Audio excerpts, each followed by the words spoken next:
Sometimes transformation doesn't come with fireworks, it comes with silence. A woman may wake up one day and notice that things no longer bother her the same way. People she once chased suddenly feel far away, not out of bitterness, but because her spirit has climbed a different mountain. This is not arrogance, it is alignment. This is not isolation. It is integration. When a woman enters her divine season, she becomes less reactive, more discerning, less talk, more truth, less fear, more faith. Not in external circumstances, but in the deep knowing that something is shifting within. At first, it may confuse others. They will say she's changed. And they're right, but not because she added something. She removed what was never hers. She is not becoming more. She is becoming real. This quiet revolution, this shedding of false roles and unhealed patterns, is the sacred path only she can walk. It cannot be rushed, and it cannot be explained to those who still speak the language of survival, while she is now fluent in peace. So I invite you to sit with this truth. The season of becoming is not loud, it is precise. And when you honor it, everything around you must either rise to meet you or fall away. Let us now explore this path, not with force, but with presence. Welcome to self-mastery, your space for real wisdom and inner growth. Subscribe and remember our name, self-mastery, because others may copy the voice, but the truth lives here. Let us begin. There is a particular moment in a woman's life when the noise begins to fade, and she no longer feels the urgency to prove herself, explain herself, or even defend her choices. She finds herself sitting in a room, perhaps alone, perhaps surrounded by others, but there is a deep and unshakable quiet rising within her. And this silence isn't empty. It's full of answers that were always waiting underneath the surface, beneath the constant striving and the voices of comparison. This is not the kind of stillness that is imposed from outside, like when life slows down because of external circumstances. It is the kind that arises from within because she has finally stopped resisting her own evolution. At this stage, many women begin to experience something unfamiliar: peace without permission. There is no longer the need for validation, applause, or attention. Even the desire to be seen is different.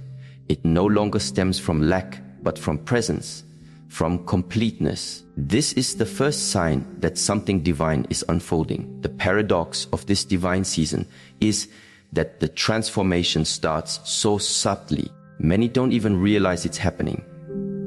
But she feels it, a shift in energy, a deeper breath, a longer pause before responding. A softer heart that doesn't harden in the presence of misunderstanding. Her words become fewer, but more potent. Her movements less frantic, more deliberate. She walks slower, not because she is tired, but because she is no longer in a race. She understands now. There is no race, only rhythm.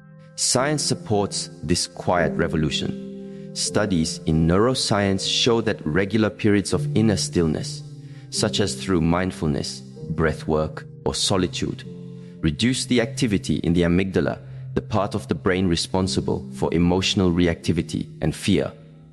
Simultaneously, the prefrontal cortex, which governs reason, planning, and emotional regulation, becomes more active. What does this mean practically? It means that a woman who embraces stillness actually becomes stronger. She's not just being calm. Her brain is literally rewiring itself for better choices, deeper clarity, and more powerful self-regulation. And this is where many people get it wrong. They think stillness is weakness. They assume silence means defeat. But in truth, it is the beginning of mastery, emotional mastery, relational mastery, and ultimately spiritual mastery. Stillness becomes the ground where a woman begins to see clearly, especially in her relationships. She starts noticing patterns that once seemed invisible. She recognizes the difference between connection and attachment, between attention and respect, between love and control. She sees where she used to respond out of habit, out of fear, out of loneliness. And with this awareness, she begins to make new choices. Not louder choices, but wiser ones. Take the story of Elena, a woman in her mid-50s who had spent most of her life accommodating others. Her identity was shaped around being needed by her children, her partner, even her co-workers. She didn't know who she was without the demands of others defining her worth. But one day, after a particularly overwhelming emotional episode, she simply sat still. She turned off the noise. No music, no phone, no distractions, just silence. At first, it was unbearable. The silence confronted her with her own emptiness. But gradually, she began to feel something different, spaciousness. She began to see that her constant need to fix everything around her was not compassion. It was compulsion, a way to distract herself from fixing what was broken within. In that silence, Elena began to reclaim herself. From that day forward, she changed, not dramatically, but steadily. She didn't explain her new boundaries to everyone. She didn't try to convince people of her worth. She just stopped abandoning herself. And in doing so, the relationships that could not respect her silence slowly faded. The ones that could meet her there deepened. This is the hallmark of the divine season. The outside world may look like it's falling apart. But inside, a woman is coming home to herself. Stillness, however, is not the end of the journey. It is the gate.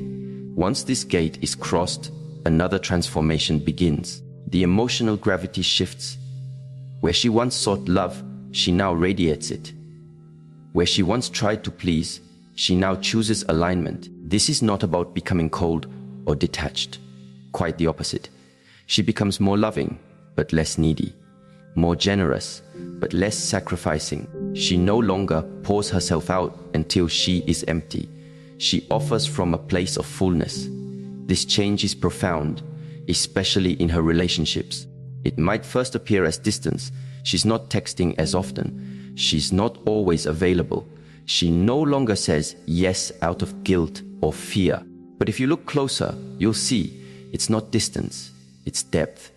She is no longer reacting from emotional survival. She is responding from emotional sovereignty. From a psychological perspective, this shift is tied to what is known as internal validation. When a person, especially a woman who has been socially conditioned to prioritize others, begins to derive her sense of worth from her inner truth rather than external approval, everything changes. Her nervous system settles. Her anxiety reduces. Her decision-making becomes clearer. She stops over-apologizing. She stops shrinking. And because she no longer needs to be liked by everyone, she becomes infinitely more authentic, more magnetic.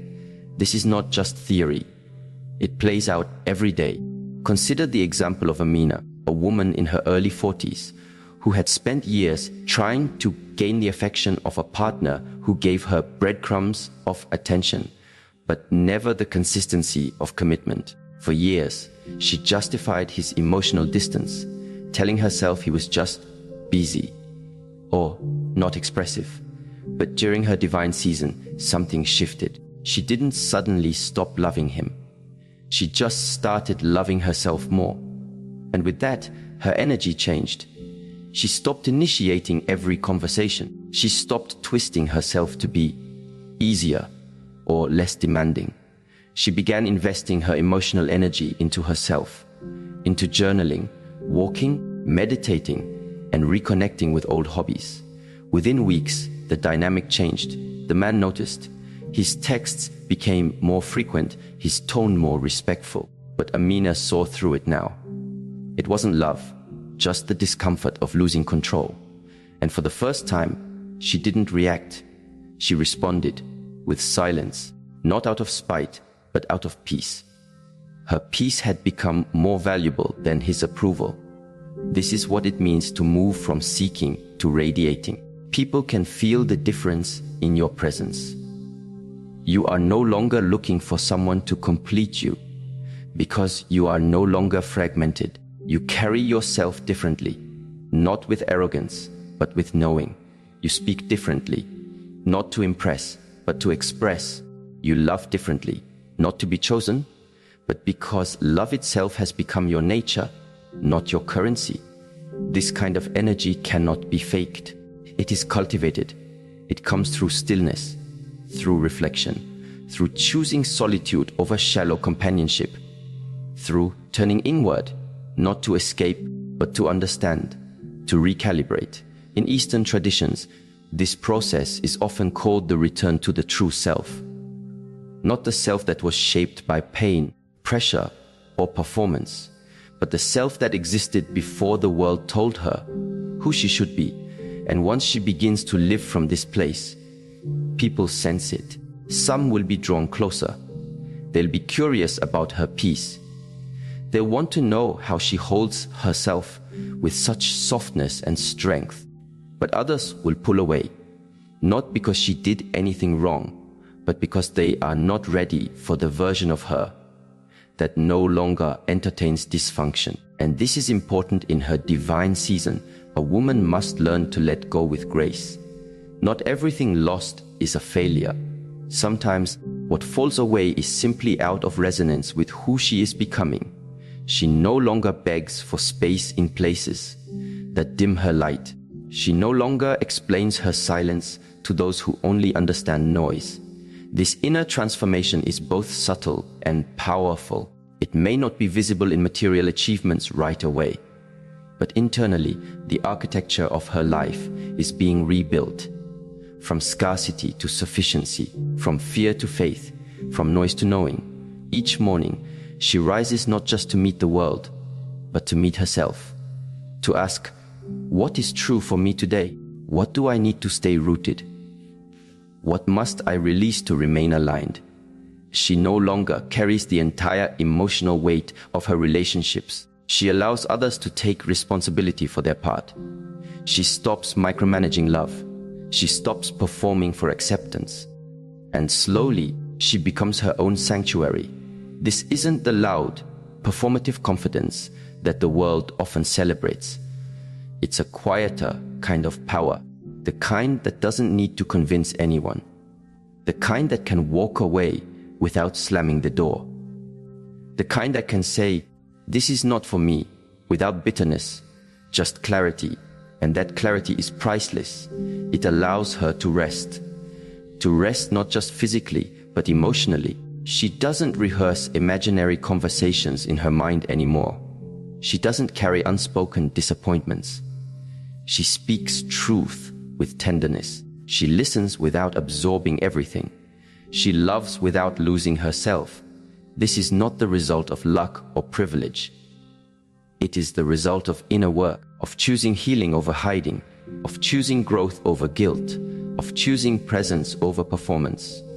And so, as she continues to evolve, her relationships evolve with her. Not always immediately, not always easily, but inevitably, because energy never lies, and the energy of a woman who has entered her divine season is unmistakable.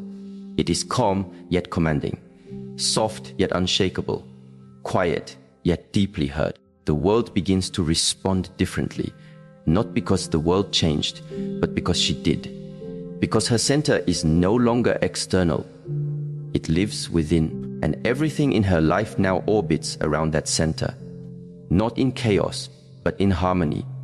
And that is where the next evolution begins. There comes a time when a woman realizes that her body is no longer something separate from her spirit. It is not just a shell to decorate, to criticize, or to push past. It is a sacred vessel, a reflection of her consciousness. During her divine season, this understanding deepens. The body becomes more than a physical form. It becomes a mirror. Every choice she makes, from the food she eats, to the way she breathes, to how she moves or rests, begins to shape her emotional and energetic state. She starts to understand that the body doesn't lie. While the mind can rationalize chaos and tolerate misalignment, the body quietly stores every unresolved feeling, every suppression, every betrayal of self, and eventually it speaks. What most people don't realize is that long before the body breaks down, it whispers. The tension in her shoulders, the fatigue that doesn't go away, the restless sleep, the digestive issues.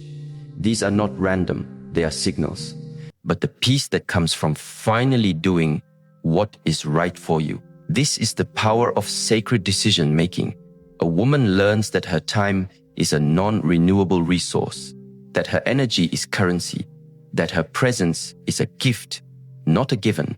And once she starts living this way, her life becomes more intentional, less cluttered, more aligned. She no longer runs herself, ragged trying to be everything to everyone.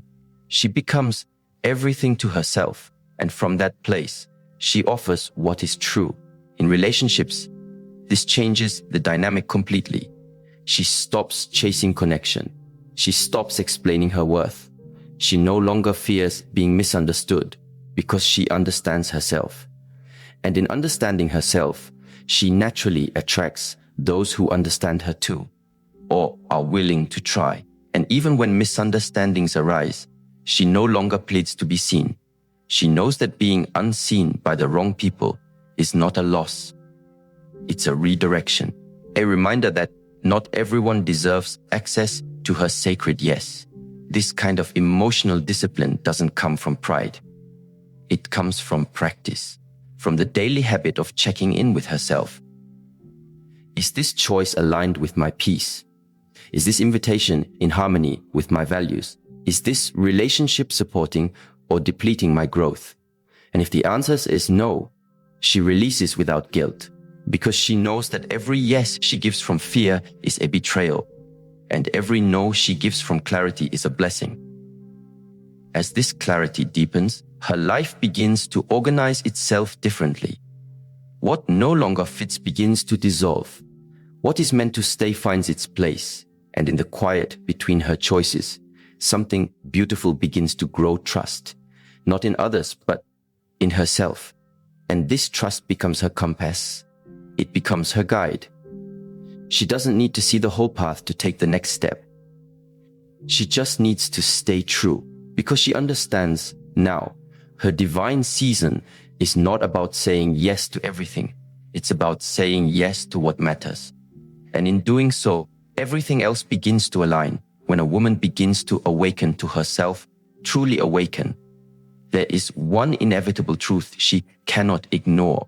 The people she keeps closest to her are mirrors. Not always mirrors of who she is now, but often reflections of what she once believed about herself, about love, about her worth. The divine season doesn't just bring change within, it reveals what must change without. And in relationships, this revelation can be both liberating and painful. A woman begins to see the ways in which she has accepted less. Not because she was weak, but because she was unaware. She starts to recognize that what she once tolerated was not because she lacked strength, but because she hadn't yet remembered her value. This realization doesn't come with blame. It comes with awareness, deep, unshakable awareness. And with that awareness, she can no longer pretend that the unhealthy patterns are love, that chaos is passion, or that inconsistency is mysterious. Her divine season calls for truth, not fantasy. It requires her to look at every connection and ask, is this nourishing me? Or is it draining me? Is this relationship growing with me? Or is it holding me in a version of myself I've outgrown? One of the hardest shifts in a woman's life is when she begins to outgrow the dynamics she once thought she needed.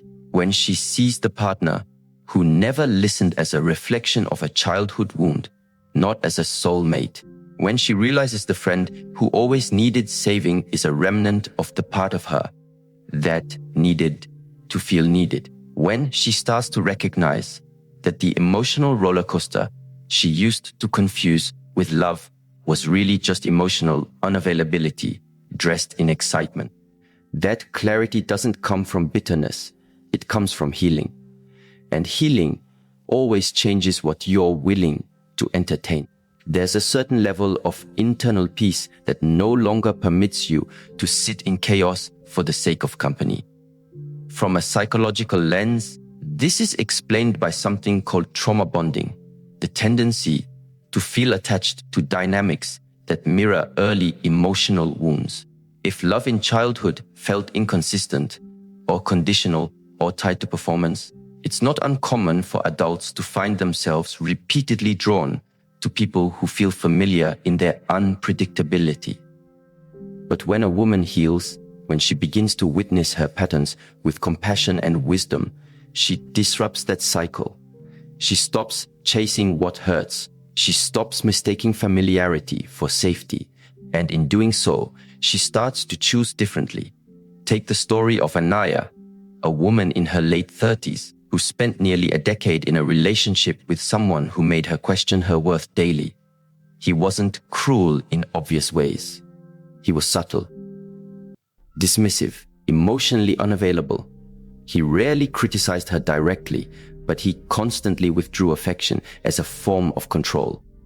He never raised his voice, but he made her feel invisible when she needed him most.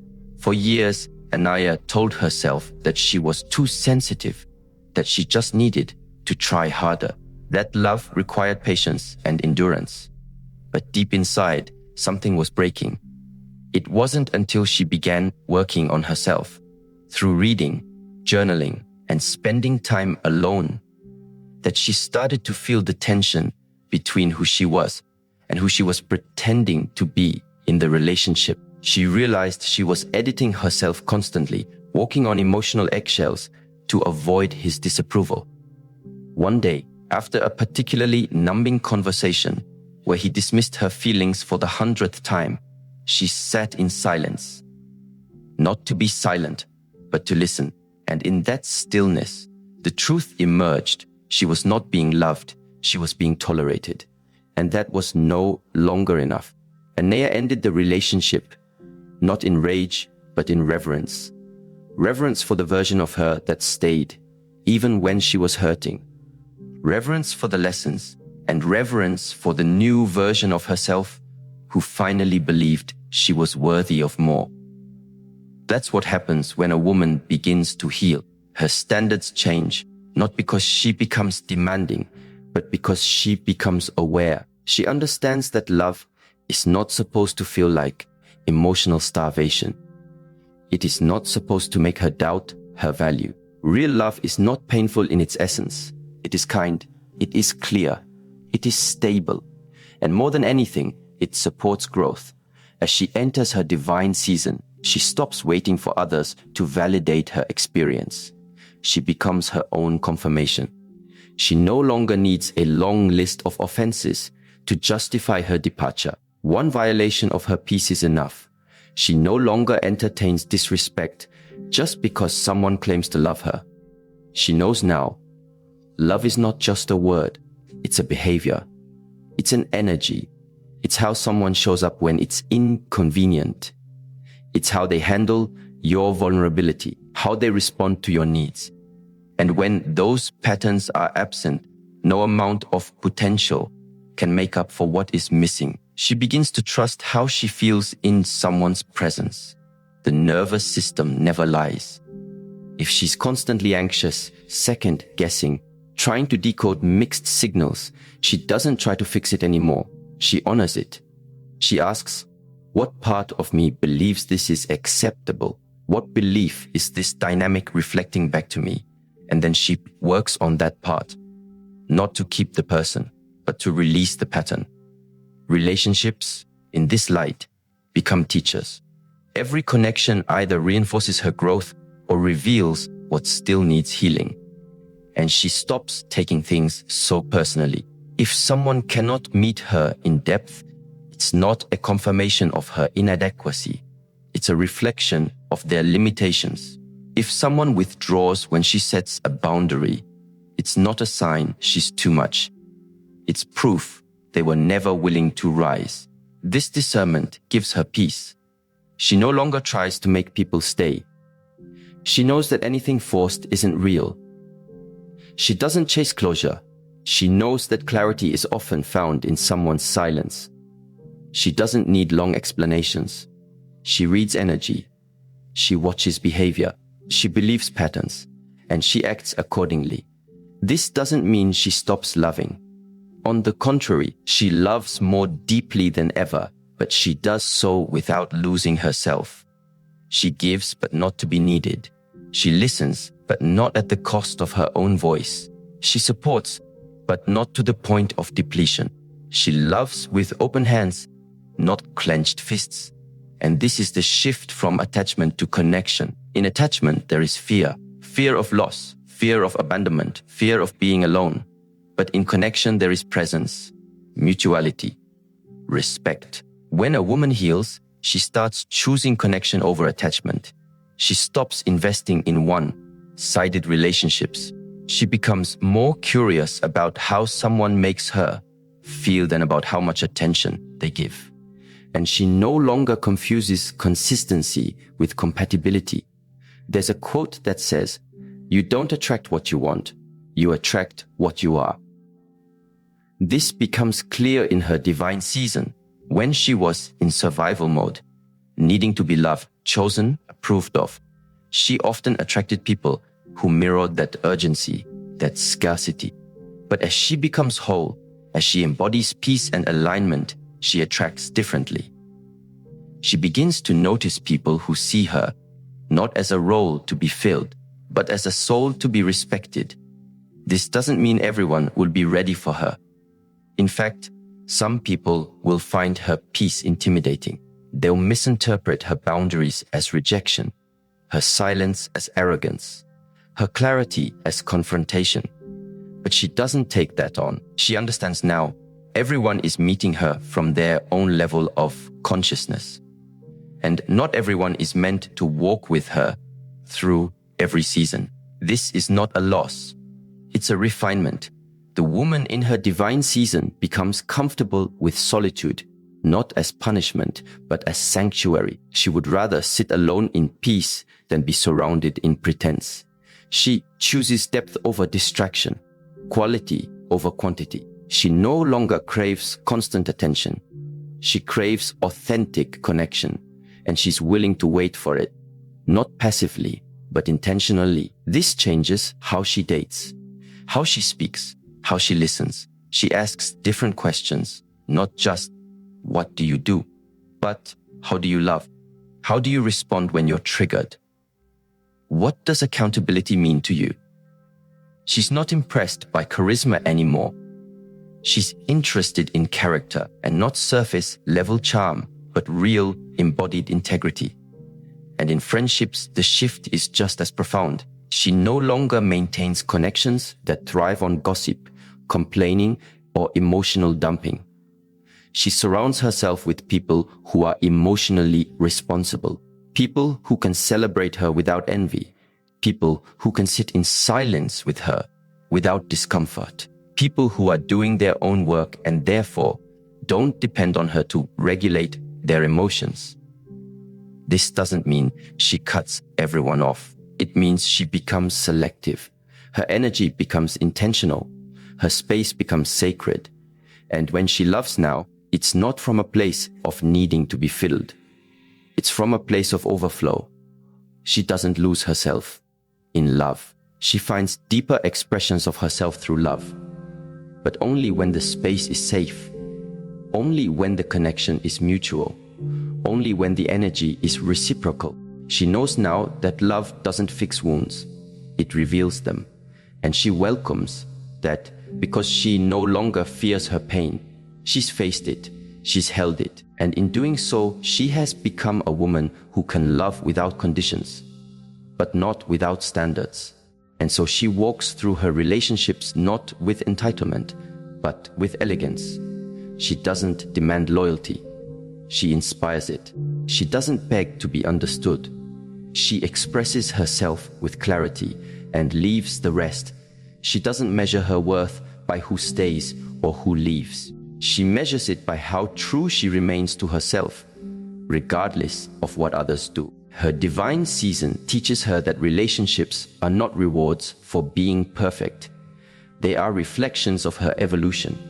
And as she evolves, so too must the energy around her. Not by force, but by frequency. Not by demand, but by discernment. And in this place, love begins to take a new shape.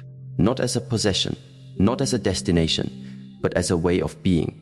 As something she lives, breathes, and extends. Not because she lacks it, but because she has become it.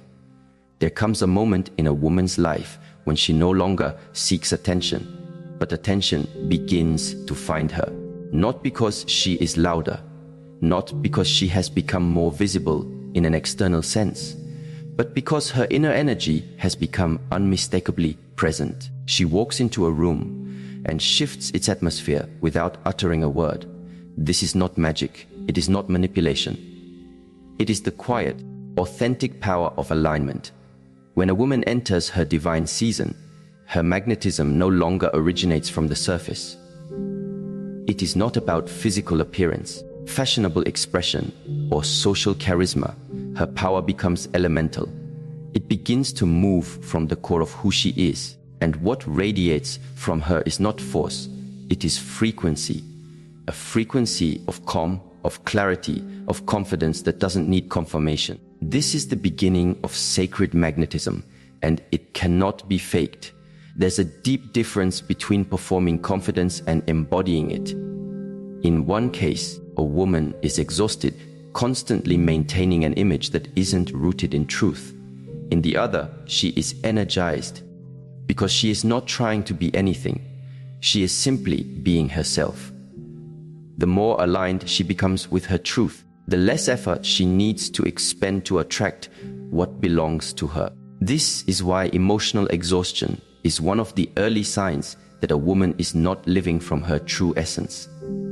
In relationships, this magnetic shift is profound. A woman in her divine season doesn't chase, manipulate, or give to prove her worth. Her presence is the message. She has learned that energy cannot lie. She no longer relies on words to convince someone of her value. She doesn't try to hold together relationships that aren't rooted in mutual respect, because she understands that misaligned connections only delay her divine timing. A woman who honors her season has refined her energetic field. It is no longer scattered. She's not everywhere, trying to be everything for everyone. Her focus is sharp. Her intentions are clear, and her boundaries are clean.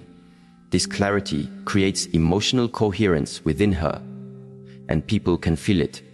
They may not understand it intellectually, but something about her makes them pause, breathe slower, feel safer, or even become more aware of their own noise. This is the mystery of spiritual magnetism. It has roots in neuroscience too. When someone is emotionally regulated, calm, present, and self-aware, their nervous system becomes a model of coherence. The heart rate becomes more stable. Breathing slows down. The vagus nerve, which plays a central role in emotional equilibrium, becomes more activated, creating a sense of safety and trust not only within the person, but around them. This creates what researchers call limbic resonance, a phenomenon where the emotional state of one person harmonizes or influences the emotional state of others through non-verbal cues. You see this in a mother calming a child. You feel it when you're around someone deeply grounded. Their stillness makes you feel safe to let go. Now imagine this effect in a romantic relationship. A woman in her divine season does not try to be impressive. She becomes impactful by her very state of being. Her emotional stability becomes a mirror for others. Her groundedness becomes attractive. Not in the typical romantic sense, but in the way a calm harbor attracts a ship lost at sea. There's a story of a woman who worked in a chaotic corporate environment, high pressure, constant deadlines, and interpersonal tension. She didn't try to dominate conversations or compete for recognition. Instead, she brought presence to every room she entered. She listened deeply, responded mindfully, and remained centered, even when others were reactive.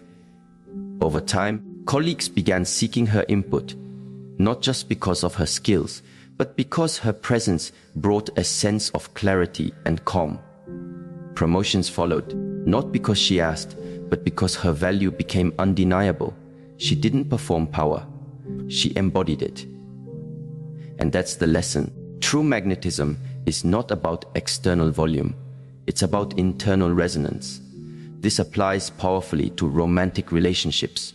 A woman in her divine season no longer pursues partners based on urgency or fear of being alone. She doesn't entertain inconsistent energy or settle for half-hearted attention. Why? Because her energy is not in survival mode anymore. It's in creation mode. She has healed enough to stop projecting her wounds onto others. She doesn't need to be completed. She is not chasing potential. She is moving with intention. This energy shift redefines attraction. It filters out emotional immaturity without a single word. Immature love requires performance. Divine love requires presence, and presence can only arise when a person is no longer fragmented within. Sometimes people ask, why do men pull away when I become more confident? The answer is simple. Not everyone is ready to stand beside someone who is no longer energetically needy. When you stop depending on external validation to feel whole, you naturally raise the bar. And not everyone is willing or able to meet it. This is where your silence becomes powerful, because you no longer argue to be understood. You no longer plead to be loved. You no longer debate your worth. Your energy carries the message. And if someone cannot hear it, it is not your job to raise your voice. It is their journey to raise their awareness. A woman who has entered her divine season is not afraid to let go. She knows that what is meant for her will not require begging. What is aligned with her will recognize her, not just her beauty or her skills, but the quality of her spirit. She becomes magnetic to opportunities, people, and experiences that vibrate at her new frequency. There's a quote that says, "You attract what you are, not what you want." This isn't about blame, it's about awareness. When a woman constantly finds herself in draining relationships, it is often because her energy is still open to that frequency. She may have not yet learned how to sit with herself, how to meet her own emotional needs, or how to identify love from neediness. Once she does, her patterns begin to shift. The moment she says, "I will no longer sacrifice my peace to be chosen," the universe begins to rearrange itself. But this choice must be embodied, not spoken. Words are easy. Energy does not lie. There's another story about a woman who was tired of dating cycles that led to heartbreak. She decided to stop dating for a while, but not from bitterness, from clarity. She used the time to travel inward. She joined a meditation circle. She began journaling every day, not to vent, but to observe. She practiced breathwork to regulate her emotions. She began noticing how her body reacted when she was around different people. She started to trust those signals. Months passed. She re-entered the world. She looked the same on the outside, but inside she was unrecognizable. Men she would have entertained before no longer held any appeal. She no longer explained her boundaries. She simply lived them. The emotional clutter was gone, and with that, her true energy emerged. This is the transformation that magnetism requires. A clearing. You cannot attract what you are unwilling to prepare for. If your life is filled with anxiety, unresolved trauma, and emotional over-attachment, then even the right person may be repelled, not because they don't see your value, but because your energy signals chaos, and chaos cannot sustain love, only harmony can. This is why emotional self-mastery is not just a spiritual idea, it's a relational foundation. A magnetic woman does not use her energy to control outcomes. She uses it to align with truth. She no longer stays in places where she has to beg to be heard. She no longer dims her light so others can shine. And most importantly, she no longer betrays herself just to feel temporarily needed. Her energy says, I see you, but I also see myself. I choose connection, but I do not fear separation. I am open, but I am not exposed. I am love, but I am not a lifeline. This depth is rare, and that's why she becomes rare. People often ask, how can I develop that kind of presence? The answer is not in a single practice. It's in a pattern of presence. Begin by slowing down, not just externally, but internally. Ask yourself throughout the day, am I here? Or am I reacting to something in my past? Am I centered? Or am I performing for someone's approval? Am I honoring my energy? Or am I leaking it for crumbs of attention? This level of honesty is the beginning of energetic refinement. Magnetism is not an act. It is a byproduct of alignment. A woman who walks with emotional clarity becomes unforgettable, not because of how she looks, but because of how she makes others feel. And she makes others feel safe, seen, or inspired. Not through effort, but through essence. When you stop speaking to be heard and start listening to your own inner silence, everything changes. Not immediately, but inevitably, because nothing is more attractive than a woman who is no longer afraid of her own stillness. She has seen herself. She has held herself through storms. She has stopped asking others to rescue her. She has rescued herself. And now her energy doesn't scream for validation. It whispers truth. And those who are ready for her will hear it. When a woman enters her divine season, something profound begins to unfold. Not just around her, but within her. The transformation is not always loud. It may not announce itself through dramatic changes or public victories. It often begins in silence, in the stillness of early mornings, in the moments when she chooses peace over proving a point, when she walks away without bitterness, when she chooses herself without explanation. In this season, she doesn't need validation to know her worth. Her energy no longer chases love. It radiates it. Her boundaries are no longer walls built from pain, but gates guarded by wisdom. She understands that what's meant for her doesn't require her to shrink, suffer, or settle.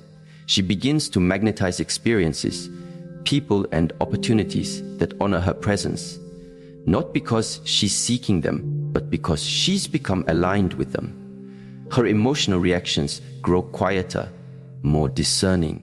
Where she once used to feel the urge to fight to be understood, she now smiles and lets misunderstanding pass. Her power no longer comes from how loud she speaks, but from how deeply she listens. She is no longer ruled by what others expect her to be, but instead guided by who she was born to become. That shift from external demand to internal alignment is the essence of her divine season. This is not a time of escape from difficulty, but a time when she faces challenges with a new kind of grace. She knows when to rest and when to rise, when to speak and when to be silent, when to give and when to walk away. Her strength is not found in defiance, but in discipline, emotional, mental, and spiritual. She no longer lets her emotions run wild like untrained horses. She holds the reins, not to suppress, but to direct them wisely. In her divine season, her relationships change, not because people suddenly become different, but because she no longer entertains what drains her. She stops begging for bare minimums and starts expecting wholeness. She understands that love is not pain wrapped in pretty words. It is presence, peace, protection, and purpose. And if it doesn't feed her soul, it's no longer allowed to sit at her table. She becomes deeply rooted in awareness, aware of her habits, her patterns, her triggers, and her dreams.